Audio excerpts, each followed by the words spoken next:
What's going on, Jerome's? It is the second day of April. That means that we are getting closer to the NFL draft. April, it's the best month of the year. Outside of December, November, October, September, August, July kind of sucks. June, that's where it's at. That's right. But so yesterday, Vikings put out 23 days until the NFL draft. We selected Christian Darrisaw 2021, Jordan Addison 2023 at 23rd overall. Who was taken at 22? There's two Vikings players drafted at 22 overall fairly recently. Justin friggin' Jefferson, Percy Harvin. Going to be good to go. I love draft season. I love it, man. Something I also love is giving back month of April, paying it forward. So we periodically do these fundraisers: November food shelf, December Toys for Tots, I don't know, Margaret School when they need like playground equipment, which I don't know what Gaga ball is. It looks like the octagon. It's like they're ready to throw down at the elementary school. But April, so it's something that I've debated bringing up, but obviously I'm adopted, right? So the English is good. The last name is very Norwegian. Yeah, so adoption. I haven't really talked about adoption story, but it's something that needs more help out there. And there's a lot of families that want to adopt. There's a lot of very worthy kids that are looking for a family, and any way to help out, it's fantastic. So all Venmos, Cash App, Super Chats donated this month will go to Twin Cities and Seoul, South Korea adoption charities and support organizations. Goal for the month, $2,500. Currently at $500 because the Jeromes are fantastic. So we're just starting out, and we're just probably gonna have to ratchet this thing up and up and up. So thank you in advance. The Jeromes always crush it, and you guys are the best. And supporting this, it's something that's important to me, and thank you very much for helping bear it out. Next. So, NFL owners meetings going on.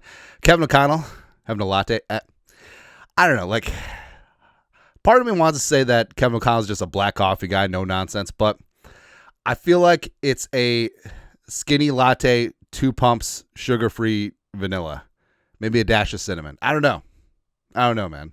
Also, O'Connell, so maybe a little bit of whiskey. Who knows? Who really knows? But so Kevin O'Connell meeting with the media jackals, and this is actually good because we actually got real answers as opposed to like KOC's press conference last week. It's like, oh, hey, what about Aaron Rodgers? What about your contract? Nah, so actually good football. Plus, O'Connell talked for about like half an hour, and there was no Aaron Rodgers questions, which is kind of awesome.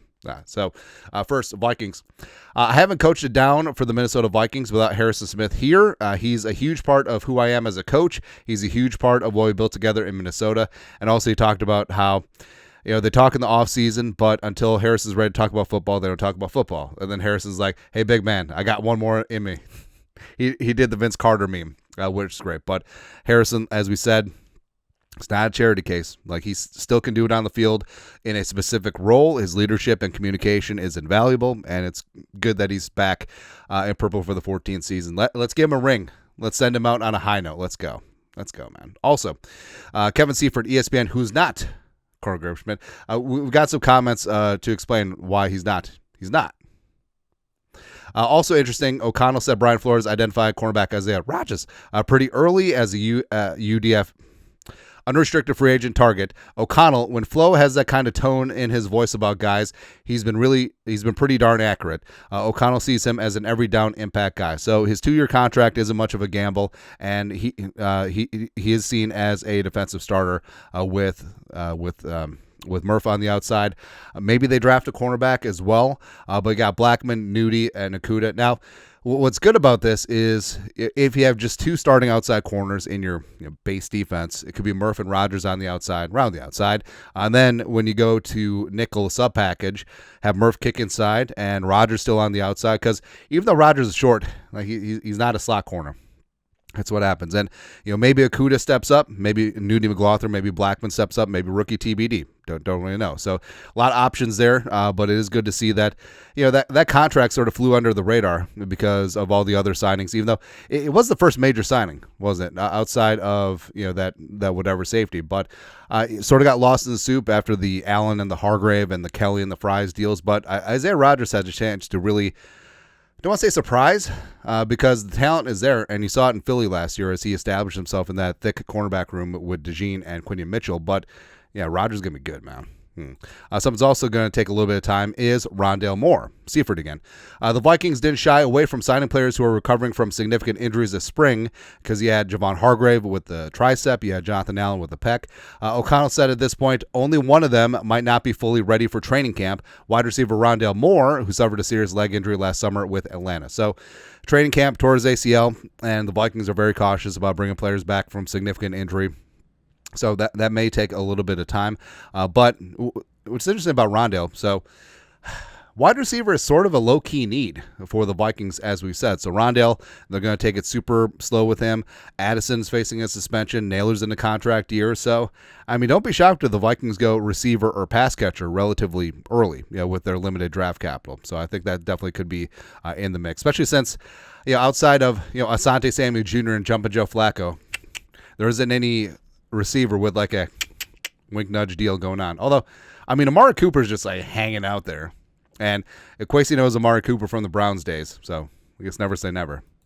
Also, so speaking of never, I never saw the national media second guess and question, hey, are they making a mistake with Caleb Williams or Drake May or Jaden Daniels or Bo Nix or when the Falcons changed to Penix?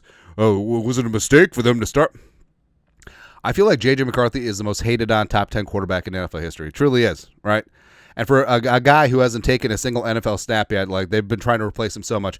Oh, it's got to be Darnold. Oh, it's got to be Aaron Rodgers. Oh, please. Please, please, please. Let's just, hey, for all of the arguments like, well, Rodgers can join the Vikings and it's a stacked roster. It's the same damn roster for J.J. McCarthy.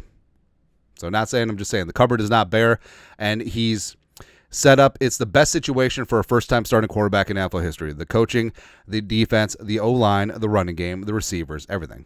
It's good to go. Someone's not good to go. So the Lions proposed two very stupid rule changes, and the owners were just like, no. So Schefter, Detroit's proposal to eliminate an automatic first down as a penalty imposed for defensive holding and illegal contact did not pass, despite the Lions' pleas. That's because the Lions are the number one team in the NFL with first downs resulting from penalty. That's what happens when you have to play Justin Jefferson twice a year. You try to cheat, try to change the rules. Ari Mariov. The Lions' proposal to allow wildcard teams to be seated higher than division champions if they have a better regular season record has been tabled for a future meeting. It would not have enough votes today. So it's not going to pass. And you would think, hey, if the Lions are super confident that they're just going to win the division over and over and over and over again, why would they care about wildcard seating? Oh, because they know. They know that JJ's coming.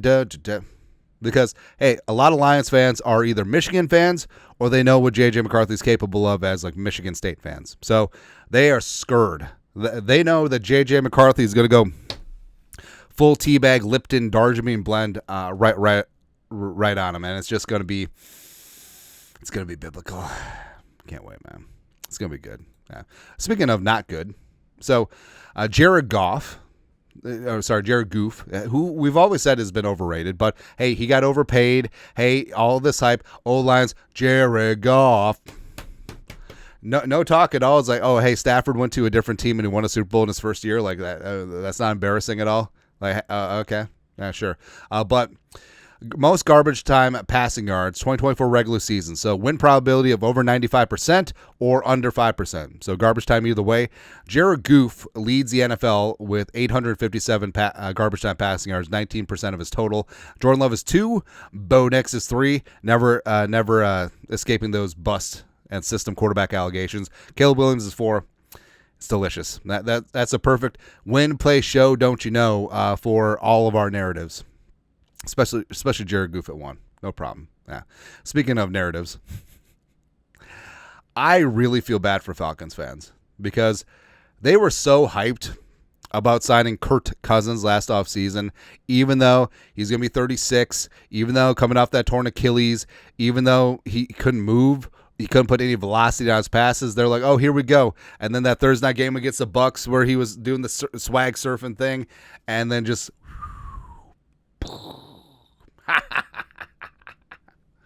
but Julie's from Georgia. Anyways, so this is fantastic. Orlando Ledbetter, legendary beat writer for the Falcons. Atlanta Journal-Constitution. Falcons owner Arthur Blank is comfortable with Kirk Cousins being the backup. We already paid him, Blank said. Oh man! It's like Home Depot framing 2x4s. You get what you pay for. It's just crooked. Mark Ramadi, another Falcons beat writer. Falcons coach Raheem Morris does not expect quarterback Kirk Cousins to be at OTAs. I'm not going to be foolish to think that he's going to show up for voluntary work. So I know that there's more context to the line, but I don't care. That's perfect. That is glorious. Or I don't know, maybe the Falcons scheduled all their OTAs on Tuesdays. Tuesday's gone with the wind. Who knows? Something I do know. So I like the draft hat, but this may be a boomer take, but $50 for a hat, I don't know, man. Now, obviously, we have a lot of hats over here. I don't think we paid more than $40 for a hat. Yeah. Also, I remember as a kid, you could get a glorious, like, fitted MLB hat. It'd be like $22. Now, I know inflation and blah, blah, blah, but it just seems wrong, man. But I don't know. Everything costs more. Maybe it's a pin. Take away the pin. It's a $32 hat. Something I do know is that Justin friggin' Jefferson, he's getting into the streaming game, which is pretty fantastic, and playing some Madden. First play, he replaced Slinging Sammy Darnold, a.k.a. Seattle's quarterback, with J.J. McCarthy, and then J.J. McCarthy just drops a bomb to Jalen Speedy Naylor. It's good times, man. It's absolutely glorious. Now, I always wonder, NFL players, when they play Madden, and they look at the plays, they're like, this is not how this play would work. This is not how you attack this defense. This is not how the progression would work. This game is BS. I always wonder that. But either way, Jefferson's getting in the streaming game. I feel like that's the next level. Like, every NFL player either has a podcast or they're a streamer, which is good to go. Get in the content game. Hey, as long as they don't just start a random YouTube channel like Kendricks, stay out of my territory. Although Kendricks just talks about cars, which I'm not really a car guy. You know, like we got a Toyota Camry and we're gonna drive it till it dies, and we got a Tundra and we're gonna drive it till it dies, and we got like a Honda Pilot, we're gonna drive it till it dies. That's it. It's all Japanese. Face. That's right. Anyways, that is it. Vikings news dump on this beautiful, glorious Wednesday. You guys are the best. You know what to do. Skol, production value.